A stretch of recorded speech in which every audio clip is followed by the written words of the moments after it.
ये राजनीति में चर्चाओं का बाजार और अटकलें हमेशा चलती रहती हैं, लेकिन किस चीज़ को कब होना होता है उसकी टाइमिंग बहुत इम्पोर्टेंट होती है। और टाइमिंग के मामले में मुझे लगता है आजकल बीजेपी बहुत आगे जा रही है किसी से।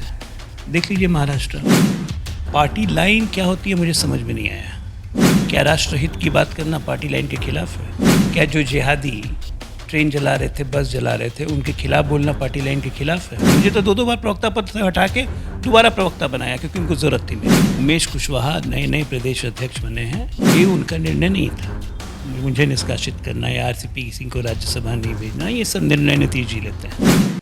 इनसाइडर लाइव में आपके साथ में मैं हूं अनामिका और इस वक्त हमारे साथ में है जेडीयू के पूर्व प्रदेश प्रवक्ता अजय आलोक जी। अजय आलोक जी ने काफ़ी ज़्यादा कह सकते हैं कि पार्टी के लिए बहुत हमेशा ही जब आवाज़ उठाई तो बुलंदी के साथ में आवाज़ उठाई और आज हमारे साथ में हमें भी काफ़ी ज़्यादा ग्लैड फीलिंग है कि अजय जी हमारे साथ में हैं। अजय जी, आपसे सबसे पहले जानना चाहेंगे कि आपने इतनी ज़्यादा काम किए पार्टी के लिए, हमेशा ही आपकी खबरें आती रही पार्टी के लिए कि आपने क्या कुछ नहीं किया है, लेकिन इस तरीके से निष्कासन को लेकर के क्या कुछ कहना चाहेंगे? टूटे हुए तारों का ये अंबर कब शोक मनाता है। जाने दो, जो बीत गई सो बात गई, क्या देखना है। उनका निर्णय था मुझे निष्कासित करने का। अब उन्होंने किस कारण से किया नहीं किया तो उनकी विजडम को, उनकी मानसिकता को मैं प्रणाम करता हूँ। वैसे भी जहाँ आपकी ज़रूरत नहीं हो वहाँ रहना भी नहीं चाहिए, आपके स्वाभिमान का गवारा नहीं करता है। इसलिए मैं तो उन्हें धन्यवाद दिया कि मुझे मुक्त करने के लिए धन्यवाद। तब उसके बारे में क्या चर्चा करनी है।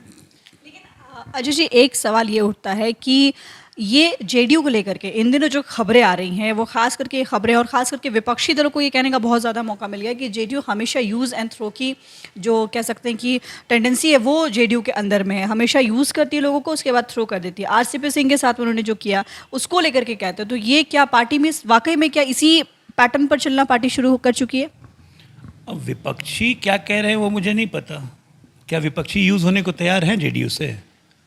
अगर विपक्षी यूज़ होने को तैयार हैं तब तो नए समीकरण बनेंगे यहाँ पे।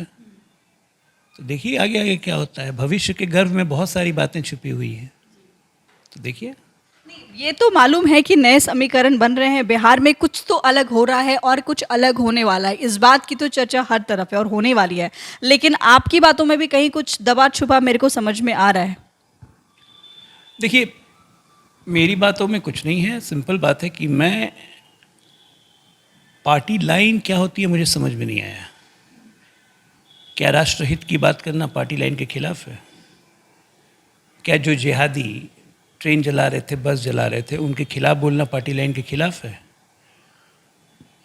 क्या नुपुर शर्मा के विरोध में जो पूरे देश भर में प्रदर्शन हुआ एक पर्टिकुलर संप्रदाय के खिलाफ, सरकारी संपत्ति में तोड़फोड़ की गई, उस पर कड़े कदम लेने की ज़रूरत अगर मैंने कहा तो क्या वो पार्टी लाइन के खिलाफ है? लेकिन अगर मेरे इस लाइन से किसी को दिक्कत है तो अच्छा है कि मैं पार्टी में नहीं हूँ, क्योंकि मैं अपनी ये लाइन नहीं छोड़ूँगा। और जेडीयू में क्या हो रहा है नहीं हो रहा है उससे मुझे कोई मतलब नहीं, क्योंकि मैं जेडीयू का हिस्सा ही नहीं हूँ। जेडीयू के बारे में विशेष बात करेंगे जब समय आएगा। तो सही समय का हम इंतज़ार करेंगे। लेकिन तब तक अजय जी, आपके ऊपर जेडीयू ने काफ़ी खुलेआम आरोप लगा दिया कि आप पार्टी विरोधी गतिविधि में संलिप्त थे, लेकिन आपने एक बार भी नहीं बोला कि जेडीयू ने आपके साथ क्या किया। इनफैक्ट मैं इतना पूछ रही हूँ फिर भी आप नहीं बोल रहे हैं। लेकिन जेडीयू को ये बोलते हुए थोड़ा भी वक्त नहीं लगा कि आप पार्टी विरोधी एक्टिविटी में संलिप्त थे। मैंने आपको अभी पहले ही बोला कि पार्टी लाइन क्या होती है, पार्टी विरोधी लाइन क्या होती है मुझे समझ में नहीं आता है। राष्ट्रहित की बात करना पार्टी विरोधी लाइन है तब तो अच्छी बात है, मैं ऐसे पार्टी में नहीं हूँ। जिहादियों का समर्थन करना पार्टी विरोधी लाइन है तो बहुत अच्छा है, फिर मैं जेडीयू में नहीं हूँ। अच्छा किया उन लोगों ने मुझे निकाल दिया। मैं तो इसीलिए उनके निर्णय को मैं सहजता से ग्रहण करता हूँ, कोई परेशानी नहीं है। बिल्कुल, एक दिन पहले तक अजय आलोक जी ने पार्टी के प्रदेश प्रवक्ता के नाते मीडिया में अपनी बातें रखी थी, लेकिन जो खबरें आई थी कि आपने आरसीपी सिंह के फेवर में एक ट्वीट किया था और उसी को लेकर के उमेश सिंह कुशवाहा ने इतनी बड़ी प्रेस विज्ञप्ति निकाली और आपको पार्टी से निष्कासित करी, क्योंकि आप आरसीपी सिंह के करीबी माने जाते हैं। देखिए, सबसे पहली बात कि स्केपगोट नहीं ढूंढना चाहिए। उमेश कुशवाहा नए प्रदेश अध्यक्ष बने हैं, ये उनका निर्णय नहीं था मुझे निष्कासित करना या आरसीपी सिंह को राज्यसभा नहीं भेजना। ये सब निर्णय नीतीश जी लेते हैं, तो इसलिए उनके निर्णय का स्वागत होना चाहिए। अच्छा है, समझदार व्यक्ति हैं, 70-72 साल की उम्र हो गई है, बहुत अच्छे अच्छे निर्णय ले रहे हैं, तो सहजता से हम लोग भी ग्रहण कर रहे हैं। और दूसरी बात कि पार्टी विरोधी गतिविधि ये वो मेरे खिलाफ बोल के उनको क्या मिलेगा? अब कोई बोल भी नहीं रहा है। एक दिन बोला तो कोई कारण तो ढूंढना चाहिए ना, तो उनको कारण मिल गया। मेरा साथ रहा, 9 साल का साथ रहा, बहुत अच्छा साथ रहा। तो अच्छे दिन को याद रखते हैं, बुरे दिन को क्या ज़रूरत है याद करने का। अब वैसे भी मैं जिस दल में हूँ नहीं, जिस घर में हूँ नहीं, तो उस घर की बातें क्या करूँ? उस घर की क्या कमज़ोरियाँ हैं मुझे बहुत अच्छी तरह से पता है। मैं जानता हूँ उस घर को कोई भी नुकसान होगा तो अपनी कमज़ोरी से होगा। तो अच्छा है उस नुकसान होने के पहले मैं निकल गया, ताकि उसका कोई हिस्सा मेरे पर ना आए। तो नुकसान होने के जेडीयू को कहीं ना कहीं नुकसान की जो बातें हो रही है, जेडीयू अच्छे लोग जेडीयू से कहीं ना कहीं काफ़ी दूर होते जा रहे हैं या फिर दूर कर दिए जा रहे हैं। आरसीपी सिंह से आप क्लोज हैं क्या अजय जी? आपसे ये जानना चाहेंगे। नहीं, मैं नीतीश कुमार से क्लोज नहीं था क्या? आप मुझे ये बताइए, मैं नीतीश कुमार से क्लोज नहीं था। कोई भी इश्यू हो, जब प्रधानमंत्री मोदी जी के साथ थे, जब लालू जी से लड़ने की बारी आती थी, जब प्रशांत किशोर की बारी आई थी, उस वक्त भी आपको हटा दिया गया था। तो उस वक्त भी मोर्चे पे तो मैं ही डटता था जवाब देने के लिए। तो मैं नीतीश जी से ही बहुत क्लोज था। आरसीपी सिंह से क्लोज क्यों नहीं होगा? आरसीपी सिंह क्या पार्टी में नहीं है? वो तो नहीं निष्कासित हुए हैं, बस राज्यसभा नहीं भेजा गया ना। मैं वशिष्ठ नारायण सिंह से भी उतना ही क्लोज था। क्लोजनेस से क्या मतलब होता है? जब पार्टी में एक ही नेता है नीतीश कुमार, तो फिर किसी से भी आप क्लोज रहिए, उससे क्या फ़र्क पड़ता है? लेकिन ये कहा जा रहा है कि आरसीपी सिंह से जो लोग क्लोज हैं पार्टी में, सबको हटाया जा रहा है, सब पे कार्रवाई की जा रही है। ये आरसीपी सिंह के साथ में कहीं ना कहीं कुछ अजीब सी चीज़ें हो रही हैं। नीतीश कुमार से उनकी दूरियां जब से बढ़ी हैं, जब से वो केंद्र में जाकर के मंत्री बने, उसके बाद से नीतीश कुमार उनकी और ललन सिंह के बीच जो काफ़ी ज़्यादा पलटवार वाली स्थिति बनी थी, उसके बाद से नीतीश कुमार से भी उनकी दूरियां बन गई थी आरसीपी सिंह के साथ में। और फिर जो आरसीपी सिंह के नज़दीकी लोग थे, उनके ऊपर कार्रवाई करनी शुरू कर दी पार्टी ने। आरसीपी सिंह क्या अपनी मर्जी से केंद्रीय मंत्री बन गए थे? खबरें तो यही आ रही नहीं, अपनी मर्जी से कोई केंद्रीय मंत्री बनता है क्या? आज मेरी मर्जी हो जाएगी कि मुझे केंद्रीय मंत्री बनना है, तो मैं बन जाऊंगा मंत्री जाके।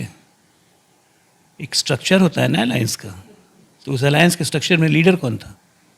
नीतीश कुमार। जब तक उनकी मर्जी नहीं होती तो आरसीपी सिंह मंत्री बन सकते थे। तो ये सब फालतू की बातें हैं। आपकी इच्छा अनुसार काम अगर नहीं हो रहा है तब आप चिढ़ गए हैं किसी से, तो वो बात अलग है। तो उनके बीच में क्या हुआ नहीं हुआ ये मुझे खबर नहीं है, लेकिन मेरे प्रकरण को आरसीपी सिंह के प्रकरण से जोड़ना कहीं ठीक नहीं है।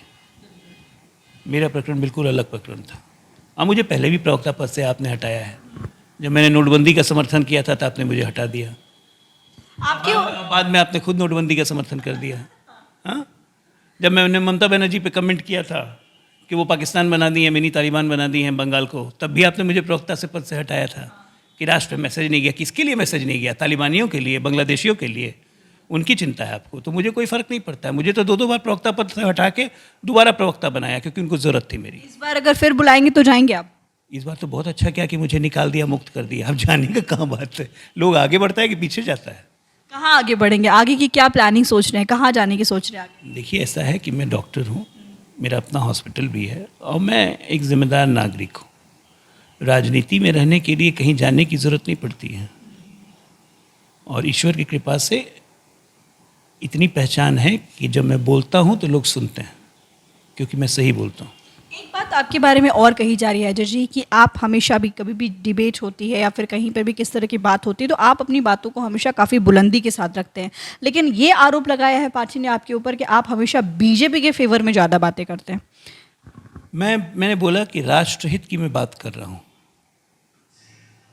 तो क्या मतलब है इसका कि सिर्फ बीजेपी ही राष्ट्रहित की बात करती है? जेडीयू राष्ट्रहित की बात नहीं करती है, कांग्रेस राष्ट्रहित की बात नहीं करती है। ये कौन सा तर्क हुआ कि मैं बीजेपी की बात करता हूँ? मैंने बोला मैं राष्ट्रहित की बात करता हूँ। मेरे सारे ट्वीट्स निकाल के देख लीजिए, मेरे सारे बयान निकाल के देख लीजिए। जातिगत जनगणना, बीजेपी तो उसके समर्थन में नहीं है, लेकिन मैंने हमेशा समर्थन किया है कि होना चाहिए। तो मैं बीजेपी के साथ कहाँ हो गया? अच्छा है, ये लोग खुद ही कह रहे हैं कि मैं बीजेपी की लाइन बोलूँ, तो बीजेपी तो राष्ट्रहित की बात कर रही है, तो आप राष्ट्रहित नहीं है क्या? अगर ऐसा ही बात है तो बीजेपी के साथ अलायंस में क्यों है? कोई मजबूरी होगी शायद। ये तो उनसे पूछिएगा ना, क्या मजबूरी। एक सवाल और है अजय जी, आपसे ये पूछना चाहती हूँ कि आप पेशे से डॉक्टर हैं, काफ़ी नामी डॉक्टर भी हैं और काफ़ी अच्छी आपकी जो राजनीतिक करियर है वो भी काफ़ी अच्छी रही है। लेकिन अभी जैसे पार्टी से आपको मुक्त किया गया, उसके बाद से विपक्षी दलों को तो काफ़ी मौका मिला। विपक्षी दल जो है, जो खास करके महागठबंधन की बात करो, और महागठबंधन अब बिहार में सबसे बड़ी पार्टी के रूप में उभर गई है। सोच सकते हैं क्या कि कभी उस तरफ भी जाएंगे? ना, वो संभव नहीं है मेरे लिए, क्योंकि जिस तरह की तुष्टीकरण की राजनीति वो लोग करते हैं वो राजनीति मैं नहीं कर सकता। उससे अच्छा है घर में बैठो। अच्छा, अपनी फैमिली लाइफ के बारे में कुछ बताइए आज जी। कैसे आपके साथ में कौन है, कैसे क्या कुछ आपका डेली लाइफ कैसे चलता है, क्या कुछ होता है? मेरे घर में मेरे पिताजी मेरे साथ रहते हैं। माता जी की 8 साल पहले मृत्यु हो गई। मेरी पत्नी है, 2 बच्चे हैं। बेटी मेरी अमेरिका में पढ़ रही है, बेटा अभी 10th पास किया है।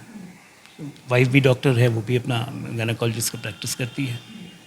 कैसे समय निकाल लेते थे, मतलब राजनीति में और पेशे से डॉक्टर, मतलब डॉक्टर भी, एज अ डॉक्टर भी यू मस्ट हैव बहुत सारे काम, और राजनीति में भी आप काफ़ी सक्रिय रहते थे। कैसे दोनों में सामंजस्य बिठा पाते थे? नहीं, जब राजनीति में अभी भी हूँ, लेकिन अभी थोड़ा काम कम हो गया, पार्टी से निकल गया हूँ तो इसलिए अब समय ज़्यादा मिलता है। पार्टी में रहते हुए तो एक ही काम होता था, सिर्फ पार्टी का काम, वही काम करता था।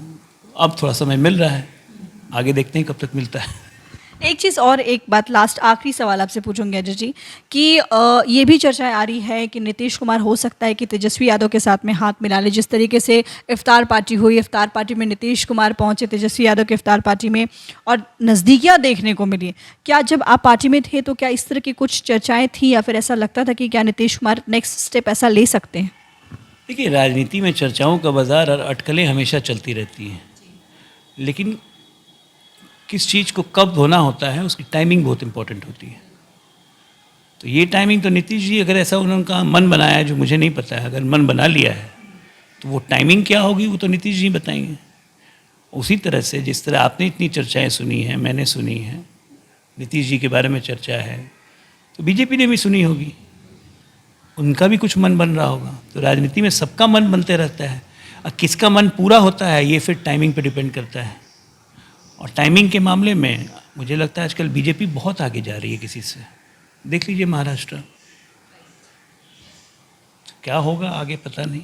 बिल्कुल, बहुत सही कहा कि राजनीति में मन तो काफ़ी चीज़ों की होती है और लोग काफ़ी कुछ को लेकर के राजनीति भी करते हैं, लेकिन समय बहुत इंपॉर्टेंट रोल प्ले करता है और सही टाइमिंग का इंतज़ार करते हैं।